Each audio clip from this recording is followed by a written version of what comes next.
ओम शांति।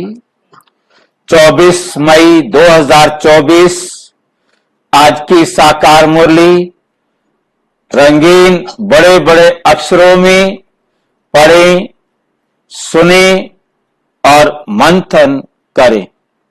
हम प्रतिदिन प्रातः 6 बजे, सायं 4 बजे मुरली मंथन करते हैं। आप भी इस मुरली मंथन में जुड़ना चाहें, साथी व सहयोगी बनना चाहें, बन सकते हैं। इसी वीडियो के डिस्क्रिप्शन बॉक्स में लिंक दिया हुआ है, आप उस लिंक से जुड़ सकते हैं।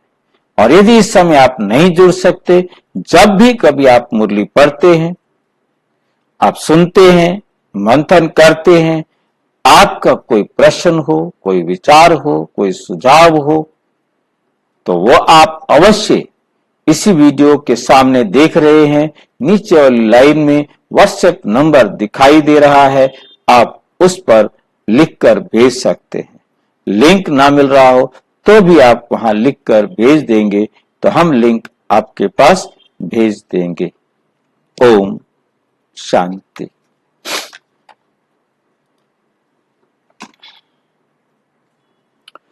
आज की मुरली का सार। मीठा मीठा बाबा कहते मीठे बच्चे, देही अभिमानी बाप, देही अभिमानी बाप, जो देही अभिमानी है, जो अपने आप को आत्मा समझता है, वो बाप परमपिता परमात्मा तुम्हें देही अभिमानी भव सिखा रहा है कि देही अभिमानी बनो। अपने को समझो कि हम आत्मा हैं, हम ये शरीर नहीं है। और ये बना कौन रहा है, सिखा कौन रहा है? जो खुद देही अभिमानी है। जो खुद देही अभिमानी नहीं है, वो देही अभिमानी बनाना सिखा ही नहीं सकता। कृष्ण देहधारी है, वो देही अभिमानी बनना कैसे सिखाएगा? जो खुद देह को धारण किए हुए होगा, देह का भोगता होगा, वो कैसे बताएगा, कैसे समझाएगा कि तुम देह नहीं हो, तुम इस देह को चलाने वाली आत्मा हो। आत्मा है तो ये देह चल रही है, आत्मा नहीं है तो ये देह चल नहीं सकती, कोई काम कर नहीं सकती। तुम्हारा पुरुषार्थ, तुम्हारी मेहनत, पुरुषार्थ किसको याद है? पुरुषार्थ किसको याद है? बाबा की त्रिपद। पुरुषार्थ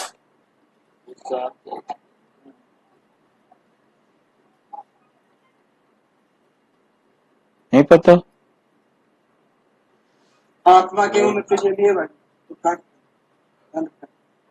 पुरुषार्थ, पुरुष, पुरुष जमा अर्थ,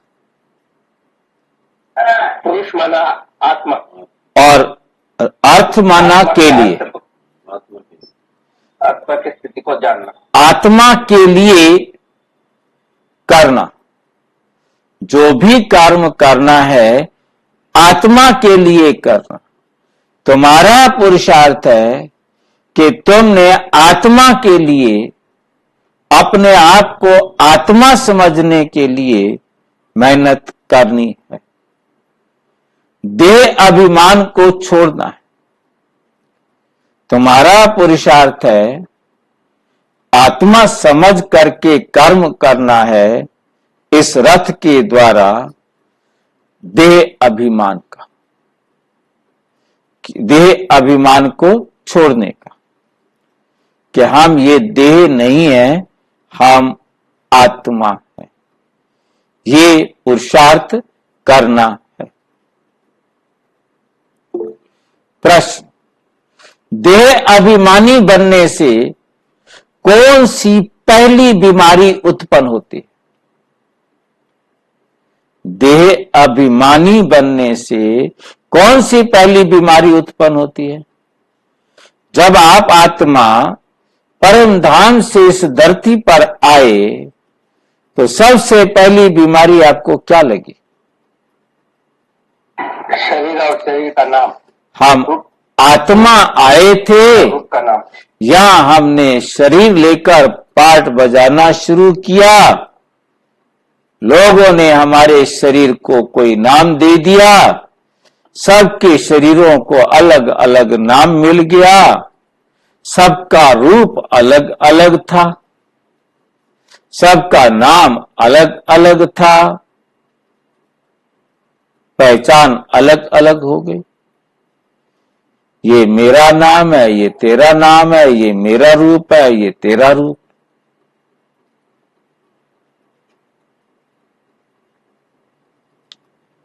ये बीमारी ही विकारी बना देती है। फिर आ गया मेरा और तेरा।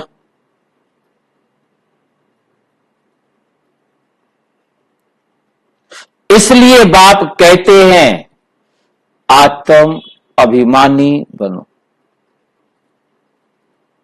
सच जो है उसे समझो कि तुम ये शरीर नहीं हो।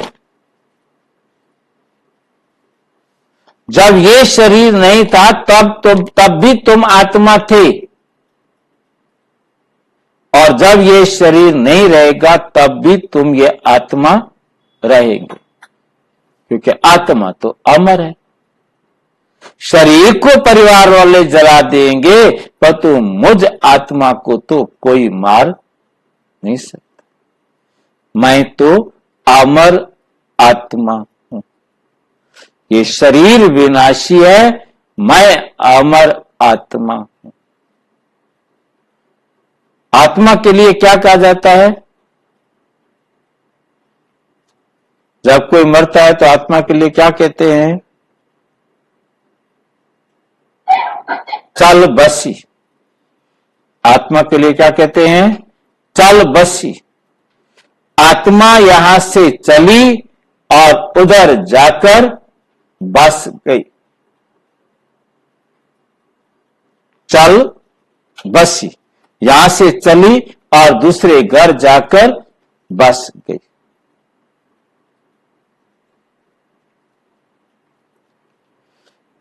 इस शरीर से तुम्हारा लगाव नहीं होना चाहिए। क्यों नहीं होना चाहिए? हमें इस शरीर से लगाव, इतने सालों से पाल पोस कर बड़ा किया, खिला पिला कर मोटा किया, अब इसे लगाव भी ना रखे। बताओ। क्योंकि अब घर जाना है ना, आत्मा समझ कर। तो आखिर जब तक मिलता है घर जाना है तो इसको भी ले जाएंगे। क्या चला जाएगा? ये तो विनाशी है। ये विनाशी है, ये नहीं जाएगा। मतलब आत्मा ही घर जाती है, परंतु ये शरीर या संसार की कोई भी चीज मेरे साथ घर नहीं जा सकती। मुझ आत्मा को अकेले घर जाना है बस। बाकी दुनिया की कोई चीज मेरे साथ घर चलने वाली नहीं।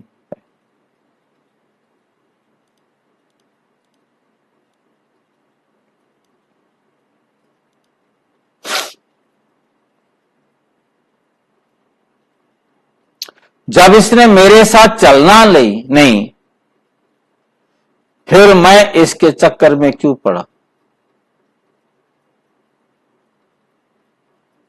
क्योंकि कर्म तो शरीर से ही होगा ना।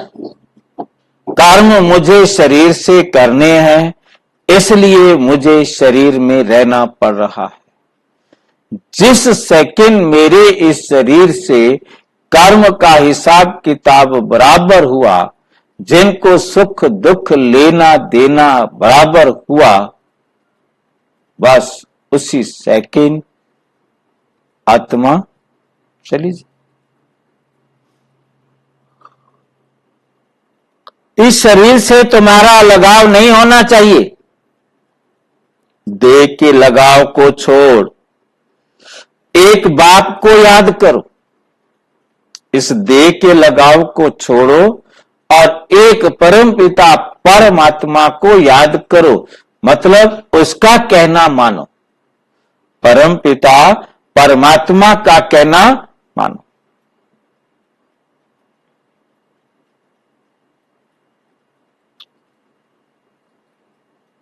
तो तुम पावन बन जाएंगे।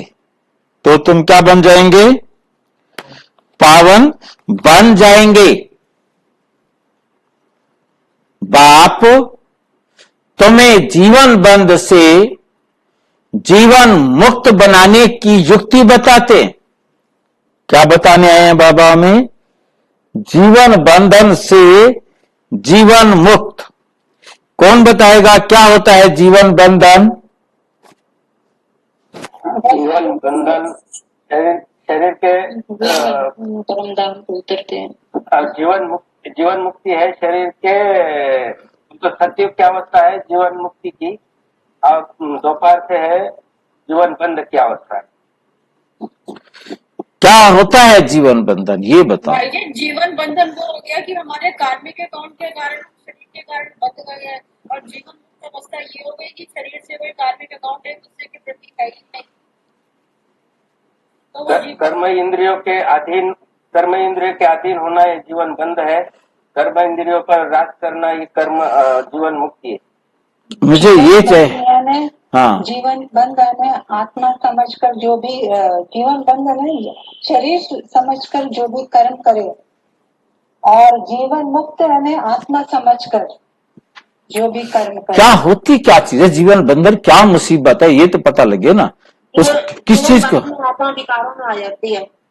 जहां हम मजबूर हो जाते हैं, हम जीना चाहें तो जी ना सके, मरना चाहें तो मर ना सके। क्यों नहीं मर सकते? क्या आपका हिसाब किताब पूरा हो गया? नहीं हुआ। और कोई जीना चाहता है, कहते ना तुम्हारा हिसाब पूरा हो गया, तुमको अब जाना है। जीवन बंधन है हमारा। अब हम अपनी मर्जी से ना जी सकते हैं, ना हम अपनी मर्जी से मर सकते। भाई जी, पर ये कार्मिक अकाउंट हुआ है एक तरह से। बंधन तो है ना, ये बंधन बना कैसे? दूसरा क्वेश्चन। ये तो जीवन बंधन हमें समझ में आया, ये हमें बंधन समझ में आया, जिसे गीता में लिखा गया सुख के कर्म, बंधन हो जाता है। सुख के कर्म सोने की बेड़ी है, दुख के कर्म लोहे की बेड़ी है। बेड़ी तो बेड़ी है। ये बंधन हमारा परम धाम से आने के बाद शुरू हो जाता है। हमने आकर के जिसको सुख दिया वो सोने की बेड़ी हो गई। क्यों से सोने की बेड़ी कहा? मैंने तो सुख दिया है, अच्छा काम किया है, फिर ये सोने की बेड़ी क्यों है भाई? कर्म तो चल रहा है, सुख है तो या दुख है तो। नहीं, बेड़ी क्यों कहा इसको? अब तो बंधन नहीं हो रहा है। मेरा शरीर करने से बेड़ी में अटक गए। नहीं, मैंने शरीर नहीं कहा, मैंने तो आके किसी को सुख दिया, अब मैंने तो अच्छा काम किया, मैंने आके सुख दिया। अब गीता कहती है ये सोने की बेड़ी है। बेड़ी क्यों है ये? वो भी तो सुख देगा भाई जी। बंध गए। उससे भी जब तक वो मुझे सुख वापस नहीं करेगा, ना उसको मुक्ति मिल सकती है, ना मुझे मुक्ति मिल सकती है। मैंने बहुत अच्छा काम किया, मैंने किसी को सुख दे दिया। अब जिसको मैंने सुख दिया है, जितने जन्म तक वो मुझे सुख वापस नहीं करेगा, मुझे भी इस संसार में रहना पड़ेगा, उसे भी इस संसार में रहना पड़ेगा। चाहे वो सुख 2 जन्म के बाद वापस करे, 10 जन्म के बाद वापस करे, 20 जन्म के बाद वापस करे, जब तक वो वापस नहीं करेगा उसे भी मुक्ति नहीं मिलेगी, मुझे भी मुक्ति नहीं मिलेगी। तो ये क्या हो गया? सोने की बेड़ी, सुख देना भी बंधन। और इसके विपरीत मैंने किसी को दुख दे दिया है, दुख दे दिया, और जब तक वो मुझे दुख वापस नहीं करेगा, चाहे कितने जन्म उसे लेने पड़े, चाहे कितने जन्म मुझे लेने पड़े, हम दोनों को मुक्ति नहीं मिल सकती। सुख सोने की बेड़ी है, दुख लोहे की बेड़ी है। बेड़ी तो बेड़ी है, बंधन तो बंधन है, इसलिए हमारा जीवन बंधन है। स्पष्ट हुआ? डाउट है तो पूछो। नहीं, हो गया। ठीक है। बाकी ये चालू जन्म में हमारे कितने जन्मों का पीछे से बंधन होता है? इसके लिए हमने समझना है कि हमारे दो जीवन काल होते हैं। एक आत्मा जिस समय परम धाम से उतरी, इस संसार में आई, और शुरू हो गया उसका जीवन काल, जब तक वो आत्मा वापस घर नहीं जाती। और वापस घर जाने का नियम हमें याद रखना है कि परमात्मा के सिवाय कोई भी आत्मा को, कोई यमदूत नहीं, कोई यमराज धर्मराज कुछ नहीं, सिर्फ परम पिता परमात्मा सारे संसार की आत्माओं को एक साथ एक सेकंड में घर ले जाता है। एक सेकंड में ले जाता है, एक साथ ले जाता है, आगे पीछे नहीं। तो वो हमारा पहला सबसे बड़ा जीवन काल होता है। वो जीवन काल हमारा कम से कम 1 साल का और ज्यादा से ज्यादा 4999 साल का होता है।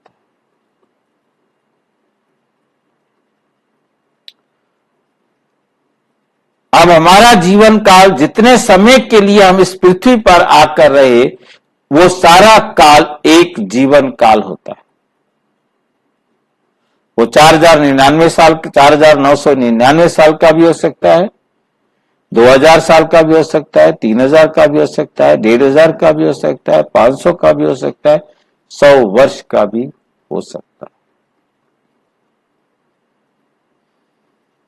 दूसरा जीवन काल आता है जब आत्मा शरीर में प्रवेश करती है, तो शरीर का जीवन है वो 80 साल हो सकता है, 70 साल हो सकता है, 150 साल हो सकता है, 100 साल हो सकता है, 20 साल हो सकता है, 10 साल हो सकता है, 5 साल हो सकता है।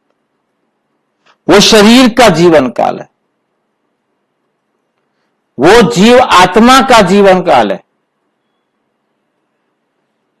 जीव आत्मा का जीवन काल, जब आत्मा परम धाम से आई, शरीर लिया और उसका जीवन काल शुरू, और वो कम से कम 1 वर्ष, ज्यादा से ज्यादा 4999 साल के लिए कोई आत्मा परम धाम में रह सकती है।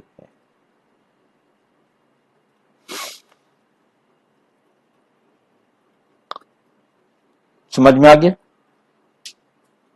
2 जीवन काल है हमारे। तो हमारा कार्मिक अकाउंट का संबंध जीव आत्मा के जीवन काल से है, इस शरीर के जीवन काल से नहीं। दुनिया वाले शरीर के जीवन काल को समझते हैं कि यही जीवन है, मर गया खत्म। चाहे वो क्रिश्चियंस हो, चाहे बौद्धिस्ट हो, चाहे मुस्लिम्स हो, चाहे सिख हो, चाहे किसी भी धर्म के हो, मैक्सिमम इस जीवन को समझते हैं।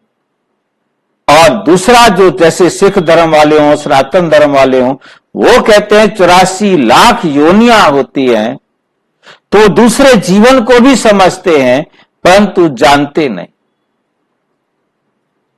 क्योंकि हम एक शरीर छोड़ेंगे, दूसरा लेंगे, दूसरा छोड़ेंगे, तीसरा लेंगे, 84 लाख योनियों में सजा खाएंगे, उसके बाद हमें कहीं जाकर हीरे जैसा अनमोल मानव देह मिलेगा।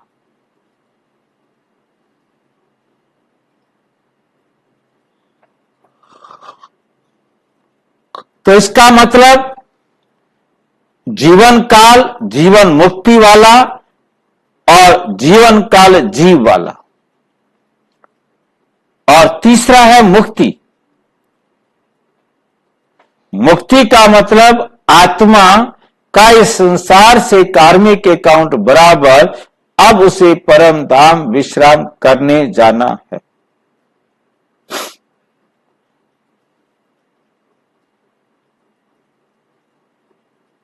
ठीक है, वह है मुक्ति। और जब हम मुक्ति में जाते हैं घर, तो हम मुक्त आत्माएं जीवन में आती हैं, तो उस समय कहलाती है जीवन मुक्ति। और आज जीवन मुक्ति के साथ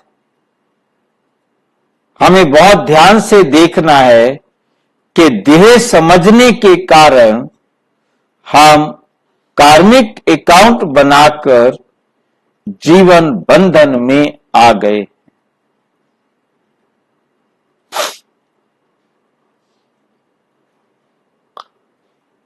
स्पष्ट हुआ?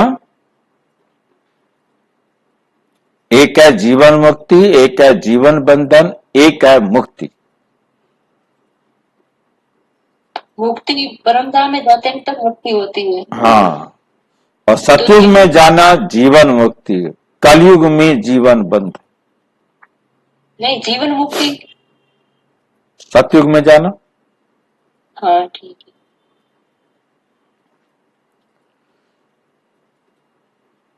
यही पढ़ाई है, इसके लिए आप स्कूल में पढ़ने आते हो रोजाना। कौन पढ़ा रहा है? कौन पढ़ा रहा है हमें?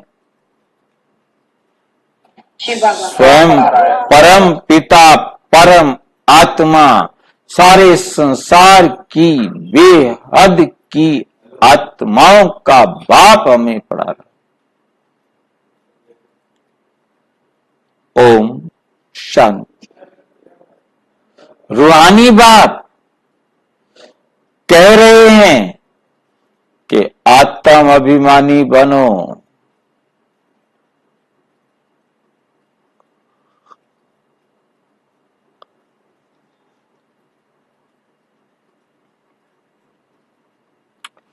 देही अभिमानी आत्म अभिमानी होकर बैठना है। किसको याद करना है? किसको याद करना है? शिव बाबा को। बाप को याद करना है, सिवाय बाप के और कोई की याद ना आए। सिवाय बाप के और कोई की याद ना। जब बाप से बेहद का वर्षा मिलता है तो उनको याद करना चाहिए। बेहद का बाप आकर समझाते हैं, देही अभिमानी भाव। अपने आप को आत्मा समझो, आत्मा समझ कर बैठो। देह अभिमान को छोड़ते जाओ। आप ये देह नहीं हो, इस देह के अभिमान को छोड़ते जाओ। आधा कल्प तुम देह अभिमानी होकर रहे, फिर आधा कल्प देही अभिमानी होकर रहना है। फिर क्या होकर रहना है? देही अभिमानी होकर रहना है। सतयुग त्रेता में तुम आत्म अभिमानी थे। जब सतयुग में आए थे तो आप अपने को आत्मा समझते थे। वहां मालूम रहता है कि हम आत्मा हैं, ये हमारी ड्रेस है, हम इस ड्रेस को पहनकर ये पार्ट बजा रहे हैं।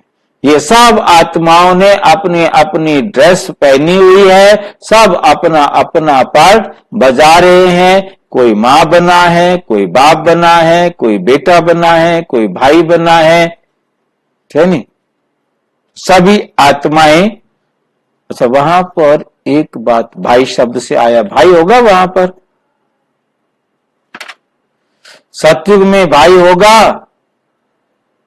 नहीं होगा, नहीं होगा। बहन होगा, मामा भी नहीं होगा। हाँ जी, बहन भी नहीं होगी, मामा भी नहीं होगा। मामा भी नहीं होगा। हाँ, तो बहन होती है, भाई नहीं होता, एक बहन होती है। एक बहन होती है, तो मामा होगा कि नहीं होगा? भाई बहन के बच्चों का मामा बनेगा कि नहीं बनेगा? मामा नहीं बनेगा भाई जी, वहाँ इतने वो ना होते हैं उसके नाते सतयुग में। देखो, बहन का जब बेटा होगा तो मामा कहलाएगा कि नहीं कहलाएगा? भाई नहीं होगा। भाई जी थोड़े इसके कहाँ होते हैं, जैसे यहाँ मामा चाचा चाची। देखिए, मामा चाचा की तो बात सारी समझ लो ना, कि भाई नहीं होगा, क्योंकि सबको एक बेटा एक बेटी होगी। ये नहीं कि किसी के पास दो बेटे हों, किसी के पास दो लड़कियां हों, ऐसा नहीं होगा। सतयुग में ये नहीं होगा, ये हमें ध्यान रखना है। परंतु भाई नहीं होगा या दो बहनें नहीं होंगी, सिर्फ एक बहन एक भाई। बाद में ये कमी आएगी, कमजोरी आएगी, तो ये दिखाई देगा कि चाहते थे तो लड़का, परंतु हो गई लड़की। दो लड़कियां हो गई, तीन लड़कियां हो गई, धीरे धीरे बिगाड़ शुरू होगा जब पवित्रता का अभाव आएगा। परंतु शुरू में भाई नहीं होगा, एक भाई और एक बहन, एक बेटा और एक बेटी। चाहे पहले बेटी हो बाद में बेटा हो, चाहे पहले बेटा हो बाद में बेटी। मामा होगा, बुआ भी होगी। भाई के लड़के जो होंगे उसकी बहन क्या लगेगी? बुआ तो लगेगी ना। बाकी चाचा नहीं होगा, वह चाचा चाची नहीं होंगे, मामा मामी होंगे, बुआ फूफा होंगे, परंतु चाचा चाची नहीं होंगे।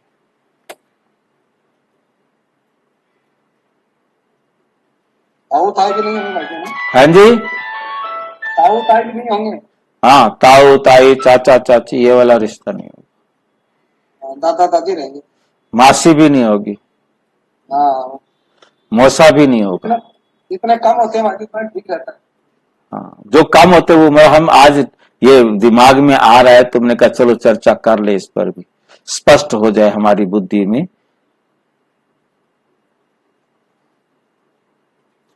वहां मालूम रहता है कि हम आत्माएं, अब ये शरीर बूढ़ा हुआ, इसको अब छोड़ते हैं, ये चेंज करना है। सर्प का मिसाल है, तुम भी पुराना शरीर छोड़ दूसरे शरीर में प्रवेश करते। अपना ये शरीर छोड़ा और दूसरा शरीर ले लेते। इसलिए तुमको अभी क्या बनना है? आत्म अभिमानी बनना है। तुमको अभी आत्म अभिमानी बनना है। कौन बनाता है? बाप बनाते हैं, जो सदैव आत्म अभिमानी है। खुद जो हमेशा आत्मा समझता है, खुद आत्म अभिमानी है, हमें भी क्या बना रहा है? आत्म अभिमानी बना रहा है। वे कभी देह अभिमानी नहीं बनता। शिव बाबा कभी देह अभिमानी नहीं बनता। क्यों? क्यों नहीं बनता? उसको अपना शरीर बनाना नहीं आता, उसको शरीर की जरूरत है, तो कर्ज किराए पर ले लेता है। बस, शरीर अपना शरीर तो बनाना नहीं आता। शरीर की जरूरत पड़ती है हमारे साथ बात करने के लिए, तो किराए पर शरीर ले लेते। पैसे है नहीं, किराए पर शरीर ले लेता है। फिर कहता है मैं उसको क्या दे देता हूं, इजाफा दे देता हूं। पैसे तो है नहीं, क्या करे, पैसे है नहीं इसलिए उसको पैसे नहीं देता किराए के, उसको क्या दे देता है, इजाफा दे देता है। ये उर्दू का शब्द है इजाफा, इसको हिंदी में कहेंगे अतिरिक्त लाभ। अतिरिक्त लाभ दे देता है। किसमें लाभ देगा, क्योंकि बाबा उसके साथ है, उसके साथ के कारण उसको ज्यादा से ज्यादा पवित्र बनने में सहयोग दे दे। सहयोग हो जाता है कि बाबा मेरे साथ है, मेरे को देख रहा है, मेरे को चेक कर रहा है, मेरे शरीर में रोजाना पढ़ाने के लिए आता है, अभी आएगा। पहला नंबर इजाफा ये हो गया, फर्स्ट नंबर पे आना। वो भी प्राप्त तो अपनी मेहनत से करना है, छूट नहीं है उसको कोई। कहता कोई और इतनी मेहनत करके दिखाओ, मैं उसको बदल दूंगा। फिर लास्ट में कह देते नहीं, हो नहीं सकता, ड्रामा में लॉ नहीं है। एक बार कह देता है मैं बदल दूंगा, यदि कोई इतना पुरुषार्थ करके दिखाए। करना है इसलिए जब रिपीट होगा तो ये फिक्स है। इस शरीर से उनका लगाव नहीं है। बताओ, जिस शरीर को यूज कर रहे हैं उस शरीर से उसको लगाव नहीं है। क्यों लगाव नहीं है उस शरीर से? शिव बाबा को किराए पर भी लेता है, भी महीना किराए पर रहेगा, साल किराए पर रहेगा, उससे लगाव होगा कि नहीं होगा? और इसके शरीर में तो पूरे 100 साल का साथी है इसका। चाहे शरीर बदलता रहे पर तो साथी तो इसका 100 साल का है ना। और 33 साल तो उसके शरीर को कम से कम प्रयोग किया शिव बाबा ने। 33 साल थोड़ा टाइम थोड़ा होता है।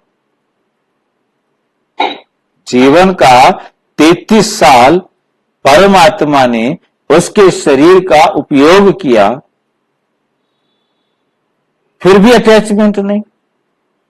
क्यों अटैचमेंट नहीं हुई? वो तो सुख दुख से यहाँ रहा है। क्योंकि वो अभोक्ता है।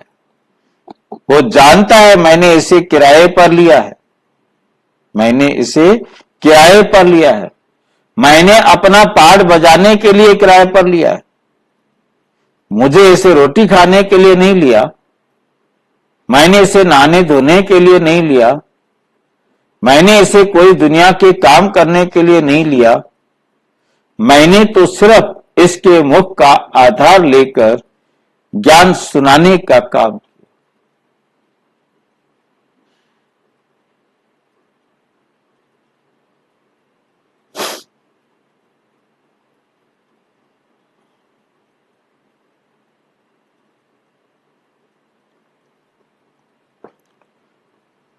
फिर किराए का मकान है।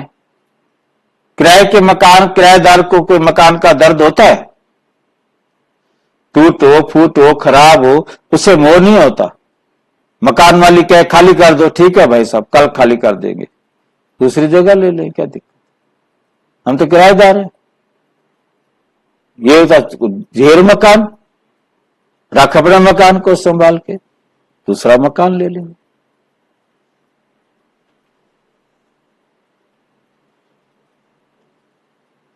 तो किराएदार है।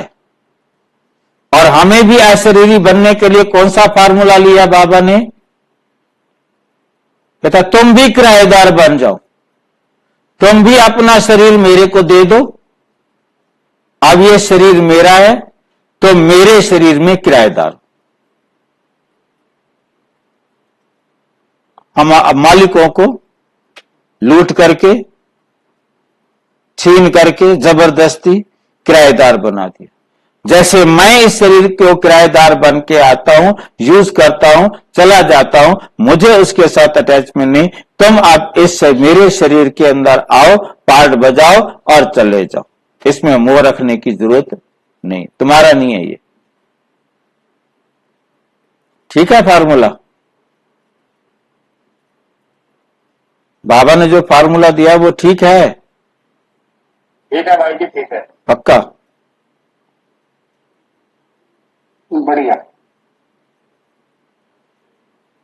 अभी हमारा शरीर है नहीं, हम क्यों मोह रखे इसमें? जाता है तो 10 बार जाए, हम दूसरा ले लेंगे। और हमें ये भी साथ में समझा दिया, एक जाएगा पहले 2-3 महीने का तो तैयार मिलेगा, चिंता क्यों करते हो तुम? सारी टेंशन से फ्री कर दिया कि 3 महीने का पहले तैयार मिलेगा। तो हम इधर से शरीर छोड़ो और सीधा बनाओ अपना नया शरीर, अपने आप माँ उठा उठा घूमेगी, खुश होती फिरेगी। चाहे लड़की बनो तो चाहे लड़का बनो। भाई जी सारी आत्माएं थोड़ी होती, आत्मा भटकती रहती है ना। नहीं, कोई आत्मा नहीं भटकती। पाप कर्म किए हैं तो उसको मां ऐसी मिलेगी, बाप ऐसा मिलेगा जो मार मार के उसका अच्छी तरह से उतरा बना देंगे। या वो बेचारा सड़क पर खड़ा रहेगा हाथ फैला करके, दे दो दे दो दे दो। उसका जीवन काल ऐसा होगा, पढ़ नहीं पाएगा। मां बाप ऐसे मिलेंगे जो पढ़ाएंगे नहीं। बुद्धि ऐसी होगी, स्कूल में जाएगा तो पढ़ नहीं पाएगा, चाहे पैसा बाप के पास कितना भी हो। ये सारे कर्मों का जो हिसाब किताब है वो इस प्रकार से मिलना है। बाकी भटकने की कोई बात नहीं। भटकेगा ऐसे, जहां जाएगा नौकरी नहीं मिलेगी, नौकरी के लिए धक्के खाते खाते सारी जिंदगी रुलता फिरेगा।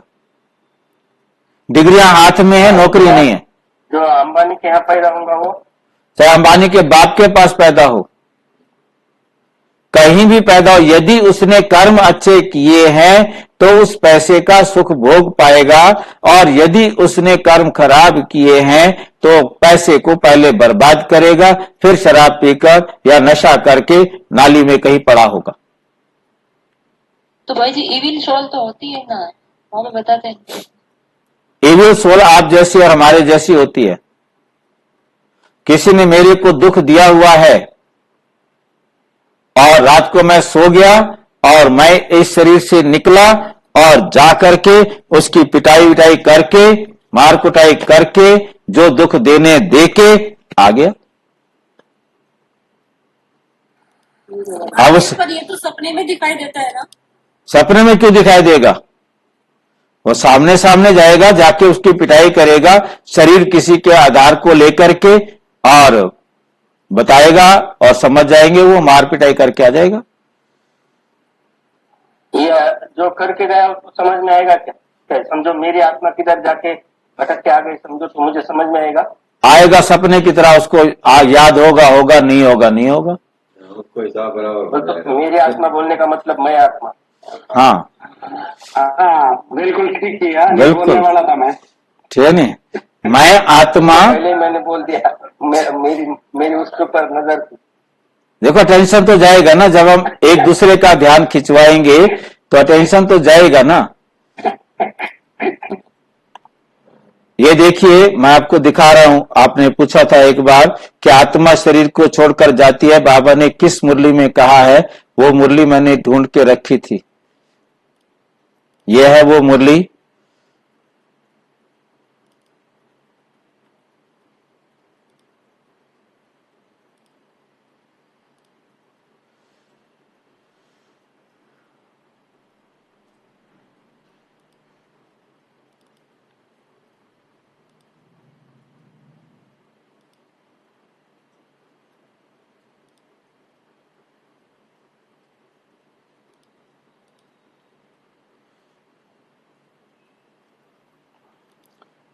ये मुरली है, इसका डेट बता दूं आपको सबसे पहले। डेट तो दब गई है कहीं। चलो ये मुरली यहां से शुरू हो रही है, कहीं डेट होगी तो बता दूंगा। तो ये मुरली में देखिए यहां लिखा है इसके अंदर, मनुष्य रात को 6 कोई 8 घंटा नींद करते हैं। सबको दिखाई दे रहा है सामने? मनुष्य रात को कोई 6 कोई 8 घंटा नींद करते हैं तो अशरीरी हो जाते हैं ना। कैसे हो जाते हैं? अशरीरी हो जाते हैं ना। उस समय में कोई विकर्म नहीं होता, आत्मा थककर सो जाती है। ऐसे भी नहीं कि कोई पाप विनाश होते हैं, पाप भी विनाश नहीं होते सोने से, नहीं, वो है नींद। विकर्म कोई होता नहीं, नींद ना करे तो पाप ही करते रहेंगे।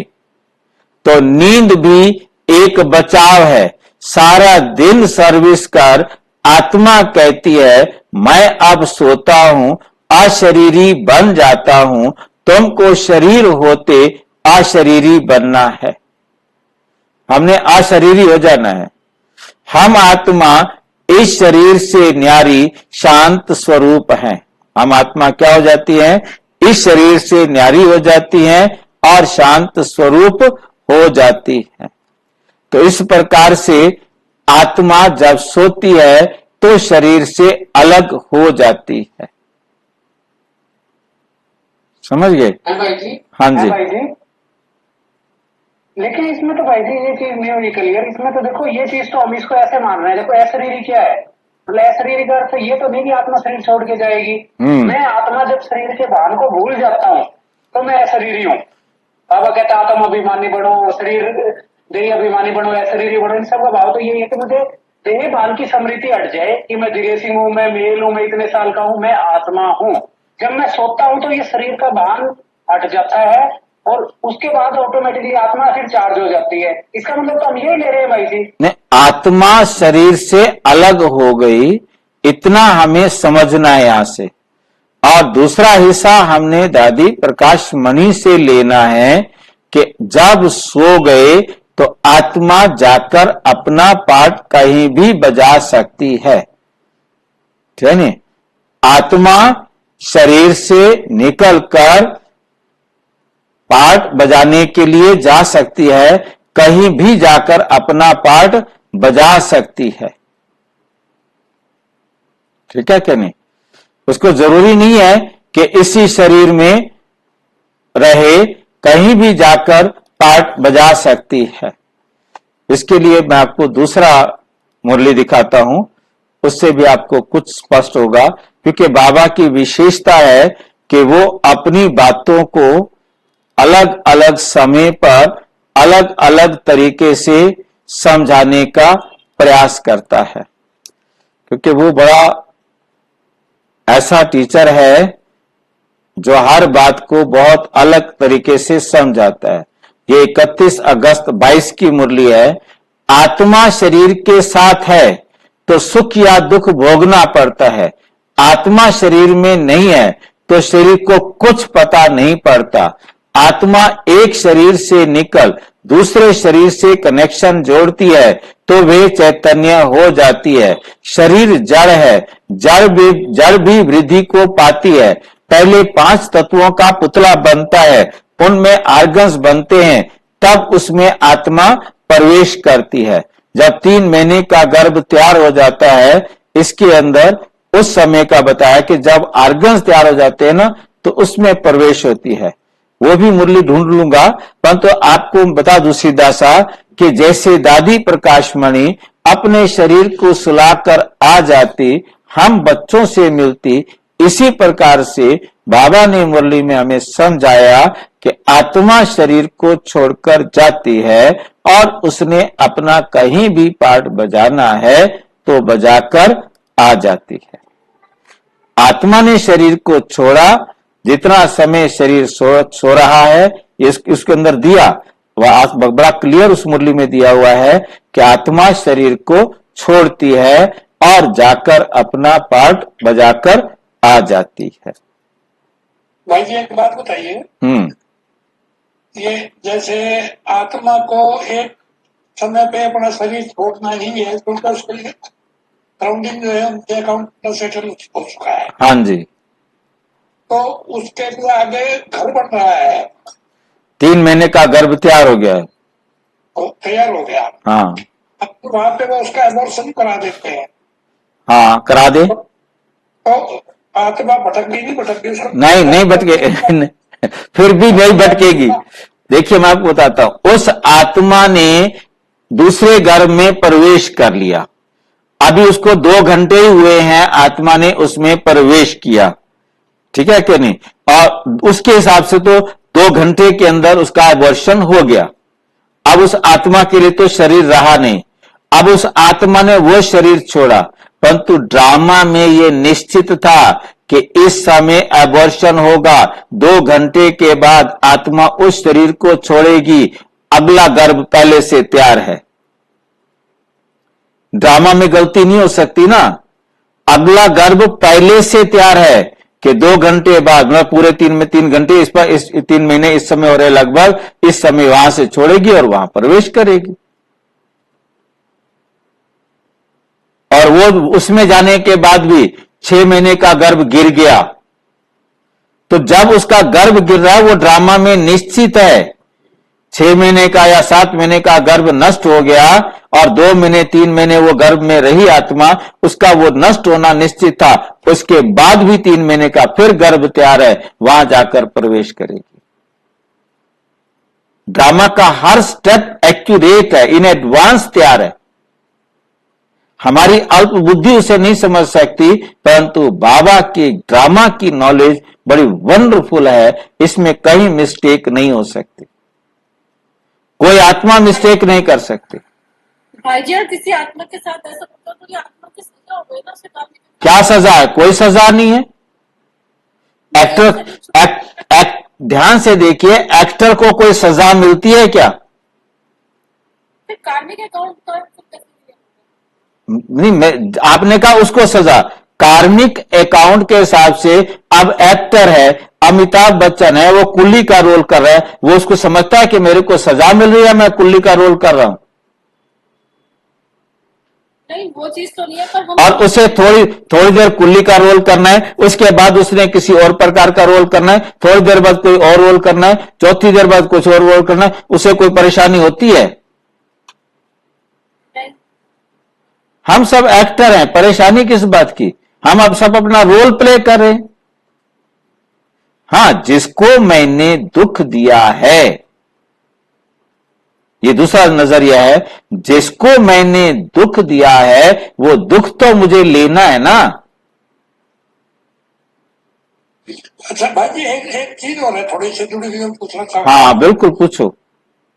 कई बार हमें एक बहुत ही मल्टीपल नंबर में डेथ हो जाती है, समझो कोई गाड़ी एकदम क्रैश हो गई, हाँ है, या तो रैश हो गई, हाँ जी, तो इतनी आत्माएं जो है सर छोड़ दी एकदम, ठीक है। और कुछ जो है वो सुसाइड भी करते हैं। मैं अपनी थोड़ी समझ के लिए कह रहा हूँ। हाँ हाँ समझ गया। हम इसको सुसाइड से जोड़े कि हमने अनटाइमली अपने शरीर को छोड़ दिया, से आत्मा को है? हाँ हाँ उसको आगे घर मिलेगा बना हुआ। बिल्कुल। सुसाइड ड्रामा में हर एक्ट एक्यूरेट है, चाहे आप सुसाइड करें, चाहे एक्सीडेंट हो, चाहे कोई भी कारण हो, आत्मा के शरीर छोड़ने का कारण कुछ भी हो सकता है, परंतु डिसाइडेड है कि इस सेकंड इस आत्मा ने इस बॉडी को छोड़ना है, और उसके लिए पहले गर्भ तैयार होना चाहिए। दुनिया के कितने एक्सपर्ट का भी मिसमैनेजमेंट हो सकता है, परंतु परमात्मा जैसे एक्सपर्ट मैनेजर का कोई भी मैनेजमेंट में मिस्टेक नहीं हो सकती।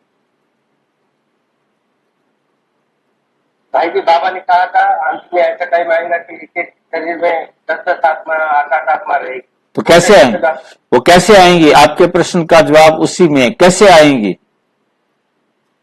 वह आत्माएं जिनका शरीर छूट गया है, परंतु क्योंकि बाबा ने स्पष्ट किया हुआ है, उसी के साथ ही यही स्पष्ट किया हुआ है कि आत्माएं शरीर छोड़ चुकी होंगी, परंतु वो शरीर के साथ हिसाब किताब बराबर नहीं कर सकती थी, इसलिए वो पर काया प्रवेश करके अपना जल्दी जल्दी हिसाब बराबर करती है। क्योंकि उधर उन्होंने तो अपना शरीर छोड़ दिया, अब उन्होंने जाकर के किसी और के शरीर में प्रवेश करना है और उसको टॉर्चर करना है, और वहां शरीर है अपना, और वहां सो गए तो भी टॉर्चर करने के लिए जा सकते हैं, वापिस अपने शरीर को पहनकर अपना बाकी पार्ट बजाएंगे। छोड़ना, टेम्परेरी छोड़ना और परमानेंट छोड़ना, दोनों छोड़ना होता है। जब भी आत्मा सोती है तो आत्मा शरीर को छोड़ देती है। शरीर छोड़ दिया तो फिर वो कहीं भी पाठ बजाने के लिए जा सकती है। 2 घंटा, 4 घंटा, 6 घंटा, 8 घंटा टाइम दिया उसके अंदर, 6 घंटा 8 घंटा सो जाते। सोने का मतलब 6 घंटे के लिए आत्मा फ्री। ये सुन, अब इस मुरली के हमें क्यों नहीं रहती भाई? एक बात और ध्यान से सुने, इस मुरली के अंदर जो हमने पढ़ा, इसके अंदर था कि आत्मा कहती है मैं सो जाती हूं, पर तो एक मुरली और आई जिसमें बाबा ने कहा आत्मा नहीं थकती, आत्मा को सोना नहीं है, ये शरीर थकता है, शरीर को रेस्ट करना। यहां आत्मा थकना कह दिया बाबा ने, पर तो मैं आत्मा हूं, मैं आत्मा कभी नहीं थकती। ये शरीर थक जाता है, ये शरीर कमजोर है, ये शरीर बीमार है, ये शरीर स्वस्थ है, ये 4 घंटे काम कर सकता है, ये शरीर बीमार है, ये 2 घंटे काम कर सकता है। डॉक्टर कहता है दादी आधा घंटा मुरली चलाएगी, बस आधा घंटा से ज्यादा मत कराना इनसे।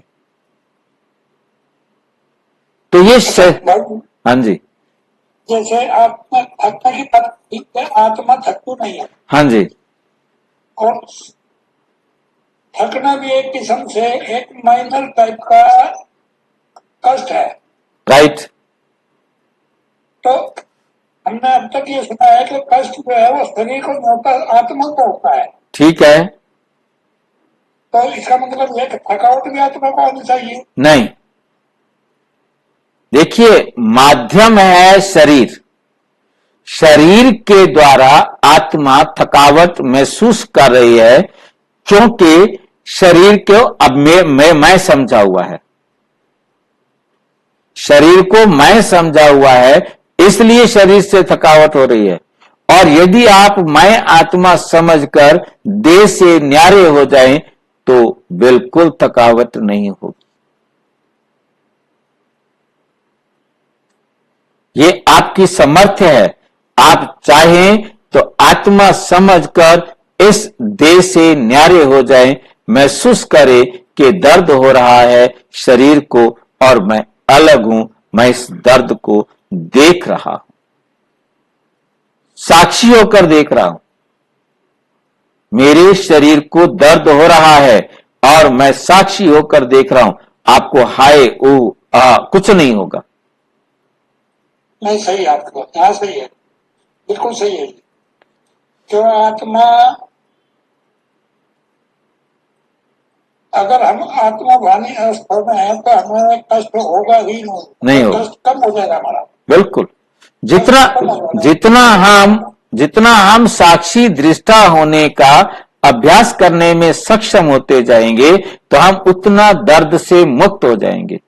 मैंने जो बताया आपको कि दर्द से मुक्त होने का ये सबसे बड़ा वंडरफुल तरीका है कि एक कमांड दे दो अपने आप को, मैं आत्मा हूं, इस दर्द में मेरे को ये दर्द होना है, कोई बात नहीं, होने दो।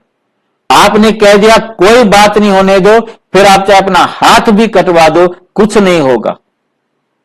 वरना जो कसम खाते थे आग के ऊपर, लौ के ऊपर हाथ रख के, आवाज नहीं बदलती थी उनकी, हाथ जल जाए चाहे छाले हो जाए, परंतु आवाज नहीं बदलती थी, इतना पक्के होते थे। क्यों? कमांड दे दी है।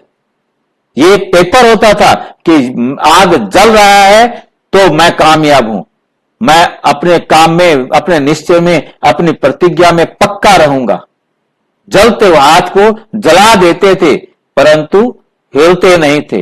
मतलब चाहे कुछ भी मेरे को लास्ट में कोड़े मारे जाएंगे, पिटाई की जाएगी, कुछ भी किया जाएगा, मैं अपनी कोई भी बात बताऊंगा नहीं, राज को राज ही रखूंगा। ये दृढ़ प्रतिज्ञा कर ले। अवस्था कहेंगे ना? हाँ जी, इसको अशरीरी अवस्था नहीं कहेंगे, इसको अशरीरी अवस्था नहीं कहेंगे, इसको अपने आप को देह से न्यारा। हालांकि उनको ये ज्ञान नहीं, क्योंकि जिन्होंने ये प्रतिज्ञा की उनको ये ज्ञान नहीं, उन्होंने जिद में की, वो देह में होते हुए की। क्योंकि उनको ये आत्मा का ज्ञान नहीं था कि मैं आत्मा इस शरीर से अलग हो जाऊं। उन्होंने केवल कमांड दिया कि चाहे देखो मेरा हाथ जल जाएगा, मैं आप इस जो कार्य करने के लिए निकला हूं, मैं प्रतिज्ञा करता हूं, मैं इस काम को पूरा करूंगा। वो उनके वो दृढ़ प्रतिज्ञा कह जाती है, क्योंकि बॉडी कॉन्शियस है नहीं, वो सोल कॉन्शियस है नहीं, वो बॉडी कॉन्शियस है। हम आत्माएं उसको वो अयथार्थ है, हम यथार्थ रूप में ले रहे हैं कि मैं आत्मा हूं, मैं ये शरीर नहीं हूं। इस शरीर को कितना भयानक रोग लग जाए, भयानक एक्सीडेंट हो जाए, इस शरीर के ऊपर कितना बड़ा कोई कष्ट आ जाए, मैं 1 सेकंड में इस बॉडी से अलग, मैं आत्मा हूं, मैं एकदम इससे क्या हो जाऊं, अलग हो जाऊं। ये हमें अपने अंदर लेके आना है। आत्मा नहीं थकती। ठीक है, और उसको अशरीरी अवस्था ही बोलेंगे ना? तब कहेंगे अशरीरी अवस्था, हम कहेंगे अशरीरी अवस्था। जो पर भी कह रहा हूं भाई, जिस एग्जाम्पल, तो क्या कहना चाह रहा हूं? हाँ जिस एग्जाम्पल, बोलो भाई जी। हाँ बोलो। मैं इसी अशरीरी अवस्था पे ना, जैसे डिस्कस हो रहा था, तो अभी श्याम सिंह भाई जी भी कह रहे थे कि अगर अशरीरी अवस्था हो जाएगी, तो आपने जो मेरे को मुरली सुनाई थी ना, दिखाई थी, उस मुरली के अंदर रात को सोने वाले में ये दिखाई अशरीरी अवस्था। हाँ। तो इसको मैं ये लेके चल रहा हूँ सर कि शरीर से आत्मा निकल नहीं रही, उस समय मुझे देह का भान, ये जो मैं कॉन्शियसली कर रहा हूँ, उस समय ऑटोमेटिकली देह का भान मिट जाता है। हाँ, वो अशरीरी अवस्था हुई, अशरीरी अवस्था होगी। बिल्कुल, अशरीरी अवस्था यही है कि देह में रहते हुए भी, जागते हुए भी अशरीरी हो जाए। वो सोकर के अशरीरी हो रहा है, हम जागते हुए भी अशरीरी हो। बिल्कुल ठीक है, ठीक है नहीं, पर आप उस मुरली में ये दिखाना चाह रहे थे ना कि आत्मा जैसे शरीर छोड़ के चली, ऐसा है कि वो दूसरे नहीं हुआ क्लियर। कोई बात नहीं भाई जी, मैंने बताया, उसके लिए बताया कि एक और मुरली भी है, ढूंढ लेंगे उसको। परंतु दादी वाला एग्जाम्पल आपके सामने क्लियर है कि दादी जब आ सकती है, हम आएंगे। दूसरा अपना आरपी सैनी भाई ने बताया, किसने, अनिल भाई ने बताया कि एक के अंदर अनेक आत्माएं आएंगी। उनके आने का आधार क्या होगा? क्योंकि अनेक आत्माएं कहां से आएंगी? पर काया में कोई आत्मा कैसे प्रवेश करती है, उसके लिए भी बाबा ने स्पष्ट किया कि वह आत्मा अपने शरीर को छोड़कर कुछ समय के लिए अशरीरी होकर दूसरे शरीर का क्या कहते हैं, प्रयोग करके अपना पार्ट प्ले करती है, हिसाब बराबर करती है। लास्ट मोमेंट पर जिनका हिसाब शरीर लेकर पूरा नहीं हो पाया, वो पर काया प्रवेश करके दुख सुख का हिसाब बराबर करेंगे। ठीक है भाई जी, है ना? तो इस प्रकार से होगा। बैठे बैठे अपने को शरीर छोड़ने आएगा क्या? ऐसा अभ्यास है? अभ्यास करो, अभी से शुरू करो। तो उसका अभ्यास करना पड़ेगा, तो उसके लिए अभ्यास कराने वाला चाहिए। अभ्यास कराने वाला क्यों चाहिए? तो करेंगे। देखिए, अभ्यास का, अब मैंने अपना 2 बार का अनुभव मैंने आपको शेयर किया हुआ है कि एक बार मैं दांत निकलवाने के लिए गया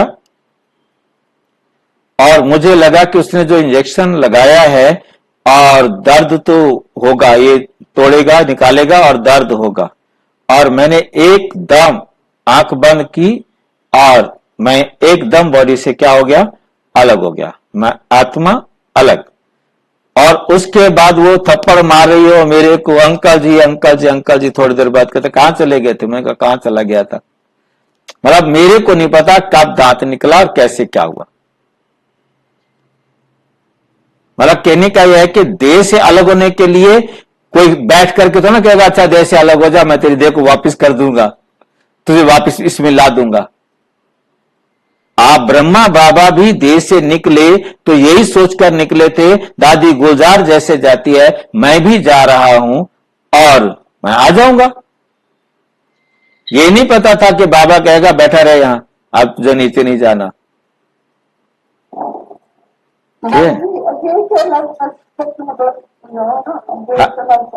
हाँ जी, आवाज समझ में नहीं आई, क्या बोला आपने? देह से अलग कैसे तो अच्छी तरह समझाओ ना। तो क्या समझाऊं, मुझे वही तो समझ में नहीं आ रहा। ये समझाओ, ये नहीं समझा क्या समझाऊं, वो पहली वाली बात नहीं समझ में आई।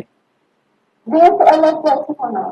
देह से अलग कैसे होना? आपने पक्का निश्चय करके कमांड करना है कि मैं अलग तो अलग, बस। अब आपको घर से बाहर जाना होता है तो क्या करना होता है? मैंने जाना है, बस। उसके लिए कोई स्टाम्प पेपर पर लिखना होता है, कुछ सोचना होता है। एक संकल्प करना है, मैंने घर से जाना है तो जाना है तो जाना है। ऐसे ही आपने आत्मा को कमांड देना है कि मैंने इस बॉडी से अलग, अलग तो अलग। ये इसमें कुछ नहीं होगा, मतलब क्योंकि जैसे मैंने देखा कि बहुत तेज दर्द करेगी और मैं आत्मा यदि आ रही तो मुझे बहुत दर्द होगा, क्योंकि इसने जो इंजेक्शन लगाया है अभी मेरे को उस जगह सुन नहीं हुई है और मैं अलग हो गया। आप पता नहीं वो कितनी देर तक करते रहे। उनके समझ में था कि मैं चला गया, क्या हो गया अंकल जंग, उनके तो हवाइयां उड़ी हुई थी। तो मतलब कहने का है कि बाद में समझ में आया कि मुझे नहीं मालूम कि मैं क्या, कहां था, क्या था, ठीक है। हार्ट तो चालू होगा ना, हॉस्पिटल। तो मतलब कहने, हार्ट तो चालू होगा ना, धड़कन तो चालू होगी ना। हाँ बाकी सब चालू रहा होगा ना भाई। मेरे को तो इतना पता है ना कि मेरे को तो बस जब वो कहे बाद में जब ऐसे थप्पड़ मार रहे थे, मेरे को देखा कि भी ना जैसे जगा रहे हो कि भी कहाँ क्या हो गया, क्या हो गया, अंकल जी आवाज आ रही थी। तो डॉक्टर और नर्स जो थी वो परेशान हो रही थी। मतलब मेरा कहने का है कि आत्मा समझना और देह से अलग होना, ऐसे ही अलग होंगे और उतनी देर का आपको कहते भी है ना, कोई गहरी नींद में सोया वाला हो ना, हाँ उसको बलजबरी उठाना नहीं चाहिए, कभी कभी वो ये होता है। बिल्कुल बिल्कुल बिल्कुल।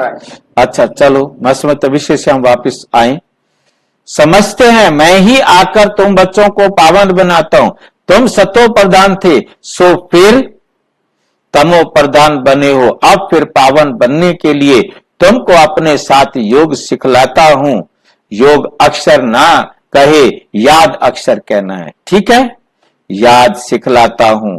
बच्चे बाप को याद करते हैं, अभी तुमको भी बाप को याद करना है। आत्मा ही याद करती है। जब रावण राज्य शुरू होता है तो तुम बच्चे देह अभिमानी बन पड़ते हो, फिर बाप आकर आत्म अभिमानी बनते हैं। देह अभिमानी बनने से नाम रूप में फंस पड़ते हैं, विकारी बन जाते हो। नहीं तो तुम सब निर्विकारी थे, फिर पुनर्जन्म लेते लेते विकारी बन जाते हो। ज्ञान किसको, भक्ति किसको कहा जाता है, ये तो बाप ने ही समझाया है। भक्ति शुरू होती है द्वापुर से, जबकि 5 विकार रूपी रावण की स्थापना होती है। भारत में ही राम राज्य और रावण राज्य होता है। भारत में ही होता है राम राज्य भी और रावण राज्य भी। भारत में ही राम राज्य और रावण राज्य कहा जाता है, परंतु ये नहीं जानते कि कितना समय राम राज्य और कितना समय रावण राज्य चलता है। इस समय सभी तमो प्रधान पत्थर बुद्धि हैं, पैदा ही भ्रष्टाचार से होते हैं, इसलिए विशेष वर्ल्ड कहा जाता है। विशेष वर्ल्ड माना विकारी, विषय विकार में फंसे पड़े हैं सारे, जहरीली दुनिया। विशेष वर्ल्ड कहा जाता है। नई दुनिया और पुरानी दुनिया में रात दिन का फर्क है। नई दुनिया में सिर्फ भारत ही था। भारत जैसा खंड, पवित्र खंड कोई बन ना सके, फिर भारत जैसा अपवित्र भी कोई नहीं बनता। जो पवित्र वही फिर अपवित्र बनता है, फिर पवित्र बनता है।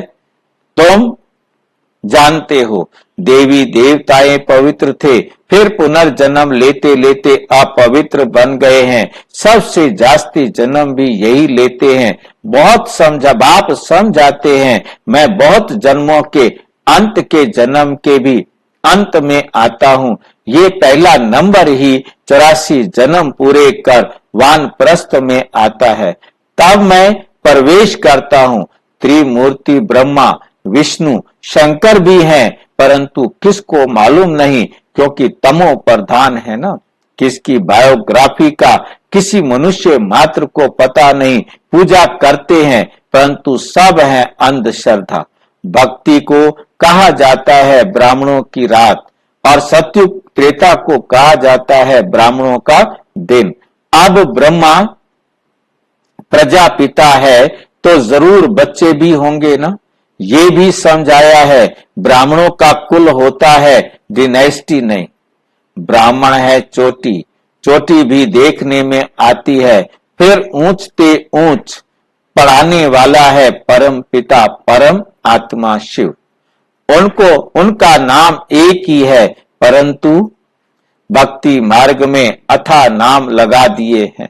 भक्ति मार्ग में चह चटा भव का बहुत है, दिखावा बहुत है। कितने चित्र हैं, कितने मंदिर, यज्ञ, तप, दान, पुण्य आदि करते हैं। कहते हैं भक्ति से फिर भगवान मिलता है। किसको मिलता है? जो पहले पहले आते हैं, वही पहले पहले भक्ति शुरू करते हैं।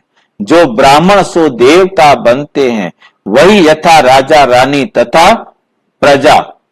सर्वगुण संपन्न, 16 कला संपूर्ण, संपूर्ण निर्विकारी, अहिंसा परमो देवी देवता धर्म था। भारत में एक आदि सनातन देवी देवता धर्म था, तब ही अथाह धन था। बाप याद दिलाते हैं, पहले पहले तुम देवी देवता धर्म वाले ही 84 जन्म लेते हो, सब नहीं लेते हैं। है सिर्फ 84 जन्म, वे फिर कह देते हैं 84 लाख है। 84 जन्म वो कह देते हैं 84 लाख। कल्प की आयु भी लाखों वर्ष कह दी है। बाप कहते हैं यह है 5000 वर्ष का ड्रामा। तो ये हुआ ज्ञान। ज्ञान सागर एक ही है। शिव बाबा ज्ञान गाया जाता है, वो है हद का बाप और ये है बेहद का बाप। हद के बाबाओं के होते हुए भी बेहद के बाप को याद करते हैं, जबकि दुख होते हैं। पुनर्जन्म लेते लेते दुनिया पुरानी तमो प्रधान बन जाती है, तब फिर बाप आते हैं। सेकंड में जीवन मुक्ति मिलती है, सेकंड में मिलती है जीवन मुक्ति। किससे मिलती है जीवन मुक्ति? बेहद के बाप से। तो जरूर जीवन बंध में है, पतित है, फिर पावन बनना है। ये तो सेकंड की बात है। ज्ञान 1 सेकंड का है, क्योंकि पढ़ाई तो तुम बहुत पढ़ते हो। वे सब मनुष्य मनुष्य को पढ़ाते हैं, पढ़ती तो आत्मा ही है। परंतु देह अभिमान के कारण अपने को आत्मा भूल कर कह देते हैं हम फलाना मिनिस्टर हैं। ये है, वास्तव में है आत्मा। आत्मा मिस्टर मिसेज के तन से पाठ बजाती है, ये भूल जाते हैं। नहीं तो आत्मा ही शरीर से पाठ बजाती है। कोई क्या बनते हैं, कोई क्या बनते हैं। बाप समझाते हैं अब ये पुरानी दुनिया बदल नई दुनिया बनती है। वर्ल्ड की हिस्ट्री ज्योग्राफी जरूर रिपीट होती है। नई दुनिया है सतो प्रधान। घर भी पहले नया होता है तो कहेंगे सतो प्रधान, फिर पुराना जड़ जड़ी भूत बन जाता है, तमो प्रधान होता है। इस बेहद के नाटक व सृष्टि चक्र की नॉलेज को समझना है, क्योंकि ये पढ़ाई है, भक्ति नहीं है। ये पढ़ाई है, भक्ति नहीं है। भक्ति को पढ़ाई नहीं कहा जाता है, क्योंकि भक्ति में एम ऑब्जेक्ट कुछ भी नहीं होता। जन्म जन्मांतर वेद शास्त्र आदि पढ़ते रहो, यहां तो दुनिया को बदलना है। सतयुग त्रेता में भक्ति नहीं, भक्ति शुरू होती है द्वापुर से। तो ये बाप रूहानी बच्चों को बैठ समझाते हैं। इसको कहा जाता है रूहानी नॉलेज अथवा रूहानी ज्ञान। रूहानी नॉलेज कौन सिखाएगा? सुप्रीम रूह, यानी परम पिता परम आत्मा ही सिखलाएगा। वे तो सभी का है ना, लौकिक बाप को कभी परम पिता नहीं कहेंगे। पारलौकिक को परम पिता कहा जाता है। वे है परम धाम में रहने वाले। बाप को याद भी ऐसे करते हैं, हे गॉड, हे ईश्वर। वास्तव में उनका नाम है एक, परंतु भक्ति में अनेक नाम दे दिए हैं। भक्ति का फैलाव बहुत है। वे सब हैं मनुष्य मत। जब मनुष्य को ईश्वरीय मत को कहते हैं श्री मत। श्री श्री 108 की तो माला बनती है ना। ये प्रवृत्ति मार्ग की माला बनती है। फिर पुनर्जन्म लेते लेते सीढ़ी उतरते उतरते इंसॉल्वेंट क्या होता है? दिवाला निकल जाना। इंसॉल्वेंट माने क्या होता है? दिवाला निकल जाना जाते हैं। बुद्धि इंसॉल्वेंट बन जाती है। बुद्धि क्या बन जाती है? इंसॉल्वेंट बन जाती है। तो मनुष्य दिवाला मारते हैं। जो 100% सॉल्वेंट था, विघ्न विनाशक था, वो इस समय इंसॉल्वेंट है। बुद्धि को ताला लगा हुआ है। वो लॉक किसने लगाया? गोडरेज का ताला रावण ने लगाया। लग जाता है। भारत जितना नंबर 1 में था, उतना और कोई खंड नहीं। भारत की बहुत महिमा है। भारत सब खंड, सब धर्म वालों का बहुत बड़े से बड़ा तीर्थ है। परंतु ड्रामा अनुसार गीता को खंडन कर दिया है। गीता को खंडन कर दिया है। भारत और सारी, तीर्थ है। हाँ जी, सभी धर्म वालों का तीर्थ है। भारत और सारी दुनिया की भूल है। भारत में ही गीता को खंडन किया। जिस गीता के ज्ञान से बाप नई दुनिया बनाते हैं और सर्व की सदगति करते हैं। भारत सबसे ऊंच, भारत बहुत धनवान खंड था, जो अभी फिर से बन रहा है, जो अभी फिर से बन रहा है। ये उल्टा झाड़ है, ये उल्टा झाड़ है। इनका बीज ऊपर में है। ऐसा होता है कोई पेड़ जिसका बीज ऊपर हो? देखा है कहीं पेड़ ऐसा? नहीं देखा। परम धाम में आत्माओं का जो झाड़ है, का झाड़ी उल्टा झाड़ है। मावा का ही होता है, बीज ऊपर को, बाकी तो सब नीचे जड़ होती है। हाँ, उसके वृक्षपति कहा जाता है। परमात्मा को वृक्षपति कहा जाता है। बृहस्पति की दशा बैठती है ना। बाप समझाते हैं, मैं वृक्षपति हूँ। भारत पर बृहस्पति की दशा बैठती है। ऊंचते ऊंच बन जाते हैं।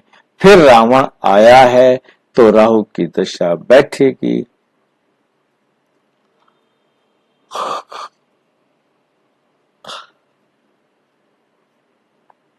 भारत का क्या हाल हो जाता है? वहां तो तुम्हारी आयु भी बड़ी रहती है, क्योंकि पवित्र हो। आधा कल्प तुम 21 जन्म लेते हो, बाकी आधा कल्प में भोगी बनने से आयु भी छोटी हो जाती है। तो फिर तुम 63 जन्म लेते हो। अभी बाप समझाते हैं सतो प्रधान बनना है, इसलिए माम एकम याद करो। सब धर्म वाले इस समय तमो प्रधान हैं। तुम सभी को ये ज्ञान दे सकते हो, आत्माओं का बाप तो एक ही है, सब ब्रदर्स हैं, क्योंकि हम आत्माएं एक बाप के बच्चे हैं। भल कहते भी हैं, हिंदू मुस्लिम भाई भाई, परंतु अर्थ तो नहीं समझते। हिंदू मुस्लिम सिख भाई ईसाई, हिंदू मुस्लिम भाई भाई कहने वाले वो हिंदू ही होते, मुस्लिम नहीं होते।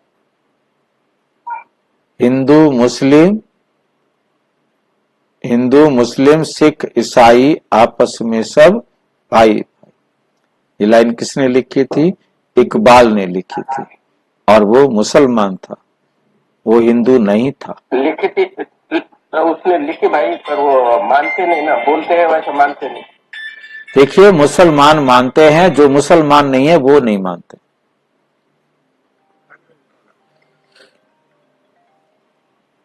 इस बात को मोदी समझ पाया, बाकी ये दुनिया वाले नहीं समझ पाए। जो जिहादी हैं वो मुसलमान नहीं है, वो एक तीसरी कास्ट है। उनका काम है मुसलमानों को जाकर उल्टी पट्टियां पढ़ाना, उल्टा ज्ञान सुनाना। तो ये जो है ना, अभी तक भारतीय जो है ना दूसरे नहीं समझ पा रहे हैं, ये बात मोदी को समझ में आई हुई है। जिनके पीछे वो लगा है, सारे मुसलमान साथ हैं, केवल जिहादी जो है ना, जो कांग्रेस के साथ जुड़े हुए हैं, वो हैं जिहादी। जिहाद मुसलमान का एक विकृत रूप है। हाँ जी, वो जो मोदी जिससे बात करते हैं वो मुसलमान, वो दूसरा ग्रुप है वो। हाँ, देखिए मतलब मोदी का जो ये बात उन्होंने एक इंटरव्यू में शेयर किया, मुझे तब समझ में आया कि उन्होंने अमेरिका की जो प्रेसिडेंट की उस टाइम पर वाइफ थी, जब वो क्या था, सीएम था, तब मिलने के लिए गया, तो उसको उन्होंने बताया, तो उसकी वाइफ उस टाइम समझ नहीं रही थी। और जब 2001 में जब क्या है वो टावर गिराया गया, और तब उसकी वाइफ ने फोन करके मोदी से कहा, अब मुझे समझाओ आप क्या समझाना चाहते थे। अभी मोदी का जो ना, मैं एक इंटरव्यू देख रहा था जिसमें मोदी यहां से इजराइल गया, इजराइल से फिलिस्तीन जाना था, और जो हेलीकॉप्टर लेके जाना था वो बीच में दूसरे देश का, वो भी मुस्लिम कंट्री, और उस देश का जाना था। और उसने कहा कि आप मेरे देश के ऊपर से जा रहे हो, नहीं जा सकते, आपको खाना खा के जाना होगा, हमारे पास खाना खाना होगा। 3 मुस्लिम देश, एक यहूदी देश, एक मुस्लिम देश, दूसरा मुस्लिम देश, और हेलीकॉप्टर दूसरे मुस्लिम देश का जा रहा है, एस्कॉर्ट इजराइल वाले कर रहे हैं, और उन फिलिस्तीन में जाना है उसको। मतलब देखिए कि तीनों के साथ रखा हुआ है उसने, और तीनों के पास वो गया, वो भी मुस्लिम है, ठीक है, मक्का में गया तो मुस्लिम है वो। परंतु ये जिहादी जो है ना, ये मुस्लिम नहीं है, ये मुसलमान नहीं है, ये मुसलमानों के विकृत रूप है, जो एकदम बस धर्म के लड़ाई में मर जाओ, कुर्बान हो जाओ, एकदम मतलब ऐसे विचार वाले हैं। तो 3 प्रकार के देश है, एक है शिया, एक है सुन्नी, और एक है ये क्या बोलते हैं, जिहादी। अब इसको पहचानना, मतलब ये समझना बड़ा महत्वपूर्ण बात है। तो मुसलमान भाई भाई हैं, फिर भी वो आपस में मिलके रहते हैं ना भाई। भाई जी बात यहां है कि हमारे साथी एक टीचर हैं, वो जिहाद के लिए ट्रेनिंग देने के लिए गया था, उसने वो 6-7 महीने के लिए कह के गया था, और 1.5 साल में आया था, सर्विस उसने वापस ली थी, हमारे साथ उसने सर्विस की, और वो यही ट्रेनिंग देने के लिए गया था वहां के मस्जिदों में। वो मस्जिदों में जाके पढ़ाते हैं, जैसे हमारे जो एडवांस पार्टी वाले हैं, शंकर पार्टी वाले हैं, वो हमारे सेंटर के भाई बहनों को पकड़ करके बिगाड़ते हैं, ऐसे वो भी बिगाड़ते हैं, ठीक है ना। तो वो जो है ना खतरनाक है, वो खतरनाक है, वो पैसे। जिहादी होते क्या है? जिहादी का मतलब है धर्म के लिए मरने मारने को तैयार। जिहाद होता है धर्म युद्ध। वो कहते हैं जहां उन्होंने कहते हैं ना हमारे इस्लाम को खतरा है, तो वहां वो मरने के लिए तैयार हैं। उनको ट्रेनिंग दी जाती है कि आप मरेंगे तो आपको जन्नत मिलेगी और जन्नत में आपको 72 हुरें मिलेंगी, शराब मिलेगी और ऐशोआराम की जिंदगी मिलेगी। वो कहते ठीक है, मरना क्या है, वहां तो जाके हमें जन्नत में तो चले जाएंगे। तो ये उल्टा पाठ पढ़ा दिया। जैसे हमारी गीता में भी पाठ यही पढ़ाया गया कि आप यदि युद्ध करते करते मर गए तो भी स्वर्ग को जाएंगे। तो यही बात हर एक जो हमारे मुस्लिम क्या बोलते हैं सेना के जो ऑफिस बने होते हैं वहां पर स्पेशल ब्राह्मण होते हैं जो रोजाना यही पाठ सबको पढ़ाते हैं कि युद्ध के अंदर तुम मारे गए। बाकी भी सारा ज्ञान देते हैं, ये नहीं कि सिर्फ एक लाइन ये रटवाते रहते हैं। बाकी उसके अंदर ये विशेष रूप से सैनिकों के बुद्धि में भरा जाता है कि यदि तुम युद्ध में कुर्बान हुए तो तुम स्वर्ग को प्राप्त करेंगे।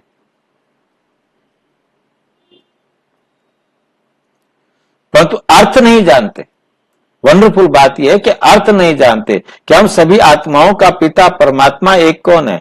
आत्मा कहती राइट है, सब ब्रदर्स का बाप एक है, वर्षा देना ही है बड़े बाबा को। वे आते भी भारत में हैं, शिव जयंती मनाते हैं, परंतु वे कब आया था ये किसी को भी पता नहीं है।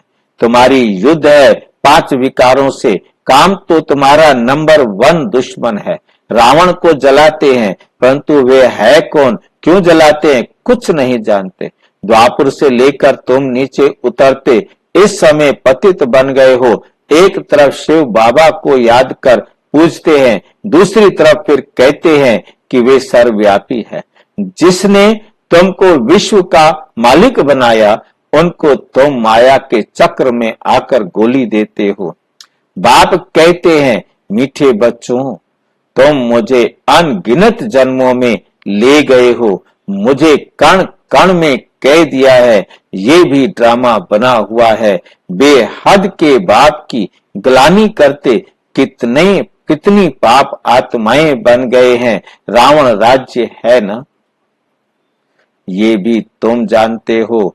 इस समय सब भक्तियां हैं, सबकी सदगति करने वाला कौन है, सचखंड स्थापन करने वाला सबका बाबा है। रावण को बाबा नहीं कहा जाता। 5 विकार हर एक में है, विकार से पैदा होते हैं, इसलिए भ्रष्टाचारी कहा जाता है। देवताओं को कहा जाता है संपूर्ण निर्विकारी। अभी हैं संपूर्ण विकारी।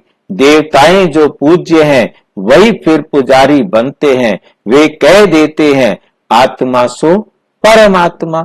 बाप कहते हैं ये भूलो, ये है भूल, ये भूल है।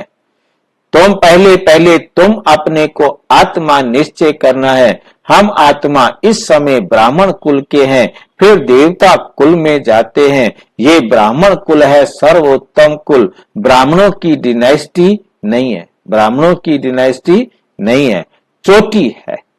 ब्राह्मण है चोटी, सबसे ऊंच ब्राह्मणों की चोटी है ब्राह्मणों की। तुम ब्राह्मण हो ना, सबसे ऊपर में है शिव बाबा। भारत में विराट रूप बनाते हैं। विराट रूप भी देखा है कि नहीं देखा?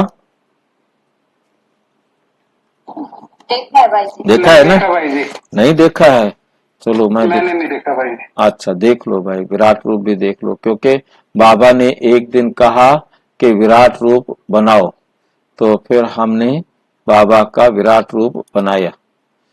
तो ये विराट रूप बाबा ने पूरा मुरली के अंदर बहुत अच्छी तरह एक्सप्लेन किया था और उसको देखते हुए हमने इसे बनाया था।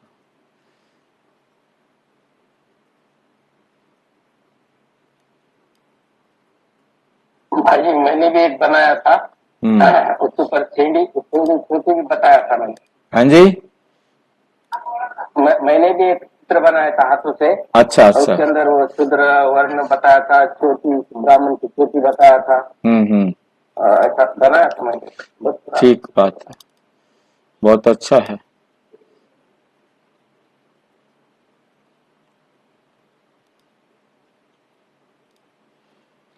ये है विराट रूप, इसको हम ध्यान से देखेंगे। थोड़ा मैं बड़ा कर रहा हूं इसको, है नहीं? विष्णु ब्रह्मा का विराट रूप, और एक काल 5000 वर्ष का है जो हर 5000 वर्ष बाद हूबहू रिपीट होता है। परमपिता परमात्मा शिव प्रजापिता ब्रह्मा प्रथम अर्जुन द्वारा सत्य गीता ज्ञान कल्प कल्प सर्वात्माओं को सुनाते हैं। ब्रह्मा सो विष्णु व श्री कृष्ण ही नारायण बनता है। शेष सभी ब्राह्मण चार नंबरवार पुरुषार्थ अनुसार 4 वर्णों में बांटे जाते हैं। बाकी सारे ब्राह्मण 4 वर्णों में बांटे जाते हैं। ब्रह्मा सो विष्णु बनता है और विष्णु का ये चतुर्भुज अलंकार, ये विष्णु का जो है ना ये रूप दिखाया है कि वे विराट रूप जो बनाया है ये दुनिया वाला विराट रूप है। तो बाबा ने कहा कि डायमंड हीरा जन्म अनमोल है, तो ये डायमंड जन्म यहाँ ऊपर चोटी में दिखाओ। तो ये चोटी है विष्णु की चोटी, जिसको डायमंड जन्म का है। हीरा डायमंड जन्म, एक जन्म, ये डायमंड जन्म है जो एक जन्म है। ये देवी देवताएं जो ऊपर बैठकर होनहार महाभारी विनाश के समय निराकार परमपिता शिव परमात्मा के साथ प्रीत बुद्धि वालों को की विजय होगी और ब्राह्मण वर्ण ब्राह्मण बनेंगे ना, सारे बैठे हुए। इसको कहा जाएगा संगम युग, इसे लीप युग कहा जाता है, इसे 100 वर्ष कहा जाता है। ये वो समय है जब ब्राह्मण होते हैं जो डायमंड जन्म है। उसके बाद ये देवताएं हैं जो गोल्डन जन्म है। देवताओं के लिए लिखा जिन्होंने ईश्वरीय मत पर 75 से 100% पवित्रता धारण की, वो सतयुग के देवता बने। 75 से ज्यादा 100% तक जिन्होंने धारणा किया। और सतयुग में 1200 वर्ष में 8 जन्म होते हैं, तो ये दिखाया है देवता वर्ण। उसके बाद क्षत्रिय वर्ण जो ये योद्धा हैं जिन्होंने भुजाओं में हथियार पकड़े हुए हैं, उसके लिए दिखाया जिन्होंने ईश्वरीय मत पर 50 से 75% पवित्रता धारण की, वे त्रेता युग के क्षत्रिय बने। त्रेता युग में 1250 वर्ष में 12 जन्म लिए, क्योंकि विकारों से लड़ते लड़ते इन्होंने शरीर छोड़ा। जिन्होंने 25 से 50% तक नंबर प्राप्त किए, पवित्रता की धारण की, वो द्वापर युग में आए, वैश्य वंशी बने और उधर से, ठीक है नी, तो द्वापर युग 1250 वर्ष 21 जन्म। और फिर जांघा से जो है ना शूद्र निकले, जिन्होंने ईश्वरीय मत पर 0 से 25% तक प्राप्त किया, वो जांघा से शूद्र निकले, तो उनके 42 जन्म ये दिखाया है। तो यहां पर हमने इसके अंदर दिखाया कि सभी आत्माएं परम धाम से अपने मेरिट पर अलग अलग होती हैं और अलग अलग अपना पार्ट बजाती रहती हैं। तो वापस जब परंतु परम धाम वापस जब परमात्मा आते हैं तो सभी एक साथ ले जाते हैं। आत्मा कम से कम 1 वर्ष, ज्यादा से ज्यादा 4999 वर्ष परम धाम में निवास करती है। तो ये विराट रूप बनाया था, ठीक है नी, जिसको आपने समझना है कि क्यों है विराट रूप। विराट का मतलब यह है कि इस समय विराट रूप बनता है और इस समय चोटी होती है। ब्राह्मणों का बाप है।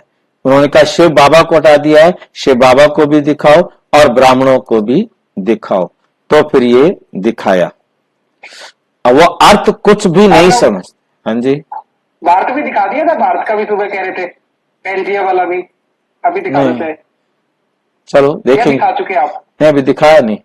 अर्थ कुछ नहीं समझते, त्रिमूर्ति का अर्थ भी नहीं समझते। नहीं तो भारत का कोट ऑफ आर्म्स त्रिमूर्ति शिव का होना चाहिए। अभी तो ये कांटों का जंगल है, तो जंगली जानवरों को कोट ऑफ आर्म्स बना दिया। उसमें फिर लिखा है सत्यमेव जयते। सतयुग में तो दिखाते हैं शेर बकरी इकट्ठे जल पीते हैं। सत्यमेव जयते माना सब खीर खंड हो रहते हैं, लूण पानी नहीं होते, आपस में झगड़ा नहीं करते। रावण राज्य में लूण पानी, राम राज्य में खीर खंड हो जाते हैं। इनको कहा जाता है कांटों का जंगल। 1-2 का पहला नंबर कांटा विकार का लगाते हैं। बाप कहते हैं काम महाशत्रु है, ये आदि मध्य अंत दुख देने वाला है, नाम ही है रावण राज्य। तो रावण राज्य को हम यहाँ रावण राज्य और वो दिखाई देते हैं आपका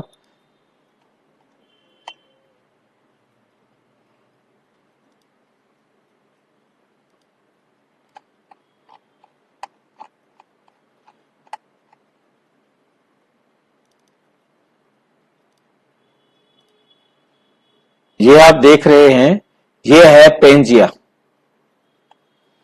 नहीं दिख रहा भाई जी। अच्छा, ऐसे टाइम पर इसने भी धोखा दे दिया आपको, कोई बात नहीं, अब 20 सेकंड के लिए वेट करना पड़ेगा। तो ये पेंजिया दिखाया है, ठीक है नहीं, और उसके बाद क्योंकि 20 सेकंड के बाद खोलेगा ये,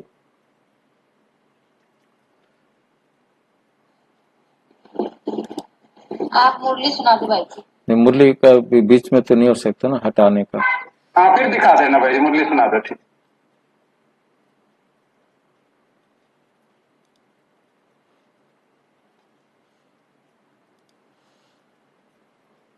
ये देखिए, ये जो है ना ग्लोब दिखाई दे रही है आपको, ये पृथ्वी है सारी, और इस पृथ्वी पर ये जो पेंजिया लिखा हुआ है, आप YouTube पर गूगल में जाएंगे, वहां पर PANJEA लिखेंगे तो बहुत सारी शेप आपको मिलेंगी।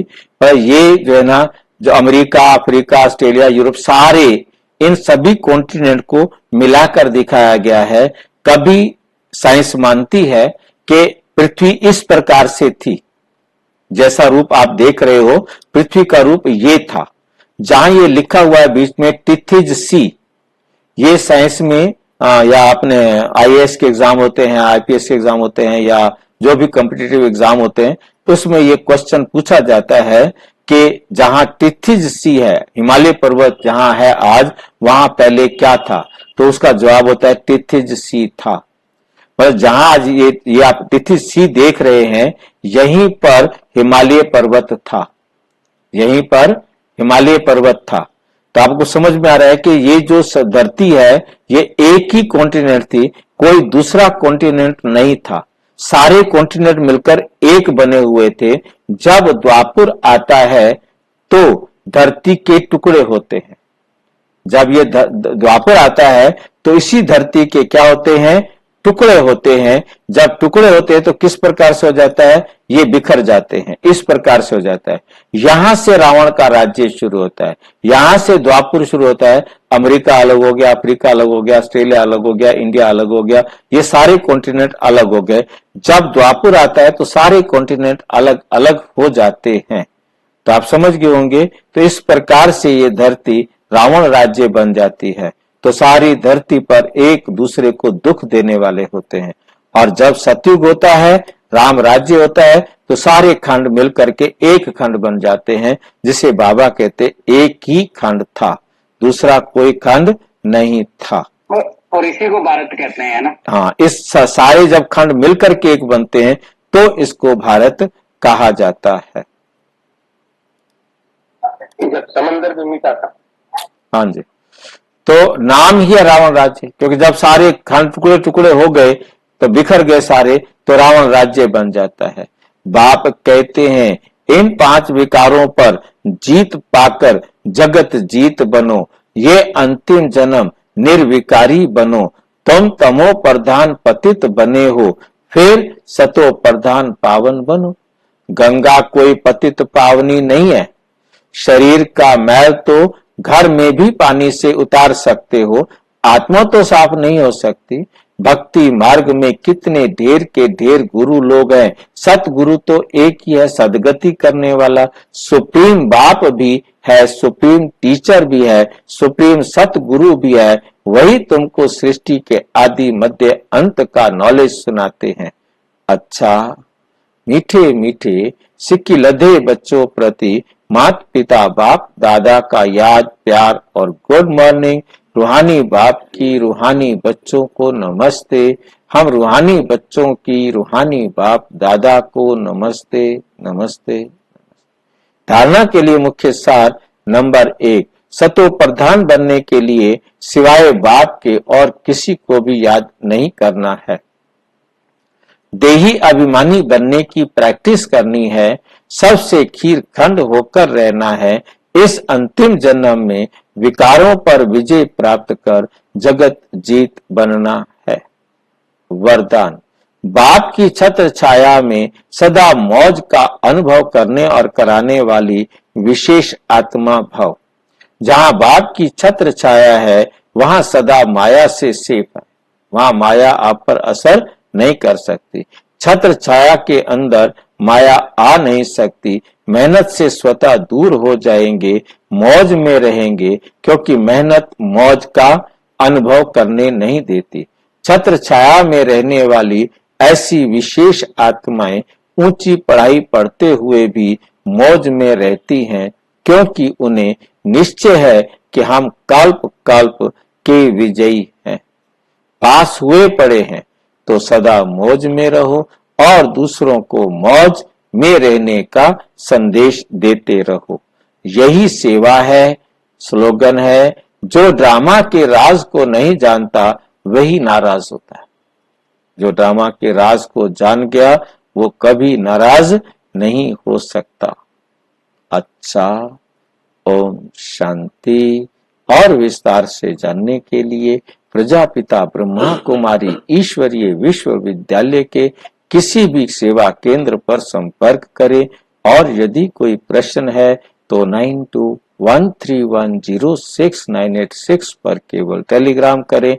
9650692270 पर केवल व्हाट्सएप करें, फोन नहीं। ओम शांति।